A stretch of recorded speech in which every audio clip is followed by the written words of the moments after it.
El pasaje de hoy es Génesis capítulo 33, versículos 12 al 20. Leamos juntos. Y Esaú dijo: Anda, vamos, y yo iré delante de ti. Y Jacob le dijo: Mi señor sabe que los niños son tiernos, y que tengo ovejas y vacas paridas, y si las fatigan, en un día morirán todas las ovejas. Pase ahora mi señor delante de su siervo, y yo me iré poco a poco al paso del ganado que va delante de mí, y al paso de los niños, hasta que llegue a mi señor a Seir. Y Esaú dijo: Dejaré ahora contigo de la gente que viene conmigo. Y Jacob dijo: ¿Para qué esto? Halle yo gracia en los ojos de mi señor. Así volvió Esaú aquel día por su camino a Seir. Y Jacob fue a Sucot, y edificó allí casa para sí, e hizo cabañas para su ganado, por tanto, llamó el nombre de aquel lugar Sucot.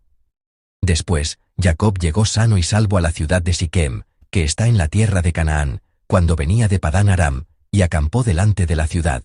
Y compró una parte del campo, donde plantó su tienda, de mano de los hijos de Hamor padre de Siquem, por 100 monedas. Y erigió allí un altar, y lo llamó El Elohé Israel. Amén. Compartiré la palabra bajo el título El Elohé Israel. Jacob se reencontró con su hermano Esaú. A diferencia de la atmósfera tensa que se esperaba, el encuentro fue pacífico. Esto no sucedió por casualidad. Fue gracias a la obra providencial de Dios que este encuentro pacífico pudo tener lugar. Jacob estuvo a punto de tener una disputa con Labán a sus espaldas y una pelea con Esaú frente a él. Pero al final, Jacob no tuvo problemas con nadie. Pudo enfrentarse a Labán con confianza y reencontrarse pacíficamente con Esaú. Particularmente, hizo un pacto con Labán, lo que significa que Jacob y Labán se pusieron en un plano de igualdad, porque un pacto se celebra entre partes iguales. A pesar de haber vivido casi como un siervo, en casa de su tío, Dios hizo que Jacob y Labán se separaran después de sellar un pacto en igualdad de condiciones. En el pasaje de hoy, Jacob se despide de Esaú.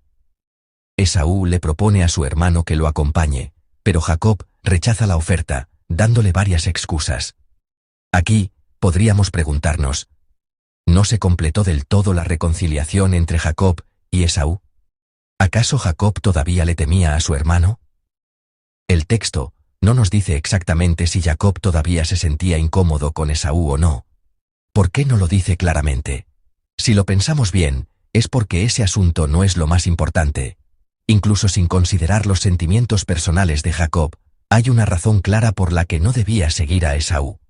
Primero, debemos preguntarnos si Jacob realmente tenía que ir al lugar donde vivía Esaú. Leamos juntos el versículo 16. Dice así: Así volvió Esaú aquel día por su camino a Seir. Amén. Esaú se había establecido en Seir, una región que se encuentra al sureste del Mar Muerto. Esto significa que Seir está fuera de la tierra de Canaán. La pregunta es: ¿debía Jacob ir al lugar donde residía Esaú, fuera de la tierra de Canaán? La respuesta es un claro no. Porque la patria a la que Dios le ordenó a Jacob que regresara no era Seir, donde vivía Esaú, pues Seir se encuentra fuera de la tierra de Canaán. El lugar al que Dios le dijo que volviera era, precisamente, la tierra de Canaán. Por lo tanto, ya sea que Jacob lo hiciera intencionalmente o no, su cortés rechazo a la propuesta de Esaú estaba en sintonía con el propósito y el mandato de Dios de que fuera a Canaán. Ahora, veamos a dónde fue Jacob en realidad. Leamos los versículos 17 y 18. Y Jacob fue a Sucot, y edificó para sí casa, e hizo cabañas para su ganado. Por tanto, llamó el nombre de aquel lugar Sucot. Después, Jacob llegó sano y salvo a la ciudad de Siquem, que está en la tierra de Canaán, cuando venía de Padán Aram, y acampó delante de la ciudad. Amén. Jacob no se dirige a Seir, sino a Sucot. El pasaje nos muestra que se detuvo primero en Sucot, y luego continuó hasta Siquem. Es evidente que Jacob se dirigió a Sucot, y no a Seir, para luego continuar su camino hasta Siquem. ¿Por qué es significativo que Jacob fuera a Siquem y no a Seir? La importancia de este hecho radica en que, si leemos con atención el versículo 18, el texto añade una frase clave: la ciudad de Siquem, que está en la tierra de Canaán. Esto subraya que el lugar donde Jacob se establece es, en efecto, la tierra de la promesa de Dios. Al meditar en el pasaje de hoy, es fácil centrarse en la cuestión de si Jacob se reconcilió o no con su hermano, o si todavía se sentía incómodo con él. Sin embargo, el pasaje nos muestra que el hecho de que Jacob se estableciera en la tierra de Canaán es más importante que sus sentimientos personales. El pueblo de Dios debe permanecer en el lugar que le agrada a Dios. A menudo, la gente elige dónde mudarse o vivir por cuestiones como la educación de los hijos o la conveniencia financiera. Pero es admirable ver cómo nuestros hermanos en la fe son verdaderamente fieles. Los miembros de nuestra iglesia, al mudarse, consideran la cercanía a la iglesia como un factor muy importante. Es decir, de la misma manera que se valora la cercanía a buenos colegios o al trabajo, los miembros de nuestra iglesia consideran la proximidad a la casa de Dios un factor fundamental al momento de mudarse. Este es un criterio sumamente importante, incluso por el bien de nuestros hijos. Considerar mudarse a un lugar donde puedan estar cerca de la iglesia, pasar tiempo en ella de camino a la escuela y permanecer más tiempo los domingos, es un criterio muy importante. Porque significa que, para la gente de fe, la fe se está convirtiendo en la condición y el criterio más importantes. Por eso, en muchas ocasiones, me siento muy orgulloso de los miembros de nuestra iglesia. Cuando eligen sus casas con estas prioridades, y cuando, como vimos el domingo pasado, van a ayudar a nuestros vecinos necesitados y a otras iglesias, sudando bajo el intenso calor del verano, al verlos servir a otros, me conmueve profundamente y me llena de orgullo. Volviendo a la historia de Jacob, incluso después de haber llegado a la tierra de Canaán, no siempre suceden cosas buenas. Incluso si se ha tomado una decisión de fe, no siempre se encuentran caminos llanos. En el próximo capítulo, que meditaremos mañana, se registra el evento más vergonzoso y terrible de la vida de Jacob, que experimentó precisamente en esa tierra de Siquem. Aunque la tierra de Canaán es la tierra de la promesa, esa promesa aún no se ha cumplido en su totalidad. Además, la promesa es sobre la tierra, no sobre sus habitantes.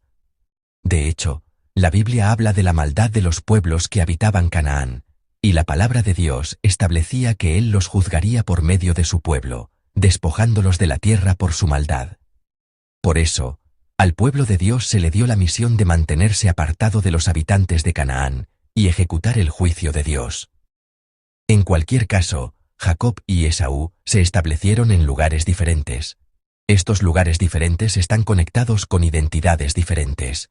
¿Permaneces dentro de la tierra de la promesa o estás fuera de ella? ¿Qué tanto valoras la promesa de Dios? ¿Qué tan importante consideras la fe? La diferencia entre Jacob y Esaú, entre el pueblo escogido de Dios y el que no lo es, radica precisamente en esto. El rechazo de Jacob a la invitación de Esaú de «vayamos juntos» está directamente relacionado con esta promesa. Rechazó acompañarlo para poder permanecer en la tierra prometida, y en esta tierra de la promesa, Jacob construye un altar. Es decir, rindió culto a Dios. Leamos juntos el versículo 20. Y erigió allí un altar, y lo llamó el Elohe Israel. Amén. Me pregunto si habría podido construir un altar si hubiera ido a Seir. Probablemente pudo construir un altar porque entró en la tierra de Canaán. Jacob llama a este altar el Elohe Israel. Analicemos este nombre. El significa Dios. Elohe es una forma gramatical que significa el Dios de. Israel es, por supuesto, el nuevo nombre de Jacob. Por lo tanto, el Elohe Israel es una declaración. Dios, el Dios de Israel. Esto puede traducirse como una afirmación. Dios es el Dios de Israel.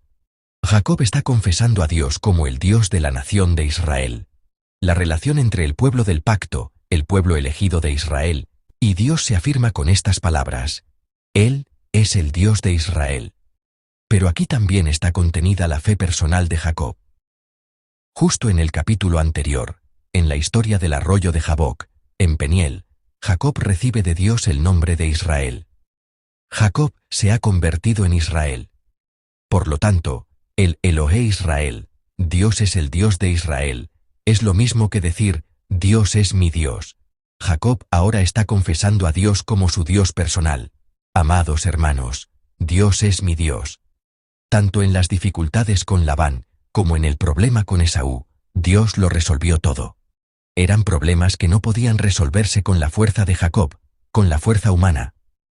Nosotros también, en nuestra vida, nos encontramos a menudo con problemas que no podemos resolver con nuestras propias fuerzas. Es entonces cuando, paradójicamente, experimentamos que Dios es mi Dios. El Dios que antes conocíamos solo a través de las letras de la Escritura, el Dios que creíamos que pertenecía solo a los personajes bíblicos, se vuelve real para nosotros. Después de superar tiempos de prueba y dificultad junto a Él, brota de nosotros la confesión. Ese Dios es mi Dios, Dios es mi Dios. Oro en el nombre del Señor para que nuestros jóvenes del primer y segundo equipo que están en el retiro puedan confesar a este Dios. Y oro en el nombre del Señor para que los creyentes que han venido a orar esta mañana confiesen que Él es esa clase de Dios. Oro para que, al reconocer al Dios que resolvió las dificultades de Jacob y que resuelve los problemas de nuestra vida, todos nuestros miembros puedan llegar a la confesión personal. Ese Dios es mi Dios, Él es verdaderamente mi Dios. Les bendigo en el nombre del Señor. Espero que hoy sea un día en el que se encuentren profundamente con Dios como su Dios. No se trata de seguir a Esaú, debemos seguir a Dios. No debemos establecernos donde se establece Esaú. Nuestro cuerpo y nuestro corazón deben estar en el lugar donde Dios nos dice, quédate. Y espero que vivan una vida anclada en esa promesa. Que todos nuestros miembros, permaneciendo hoy en la palabra del pacto, disfruten de la bendición de encontrarse profundamente con Dios como su Dios. Les bendigo en el nombre del Señor.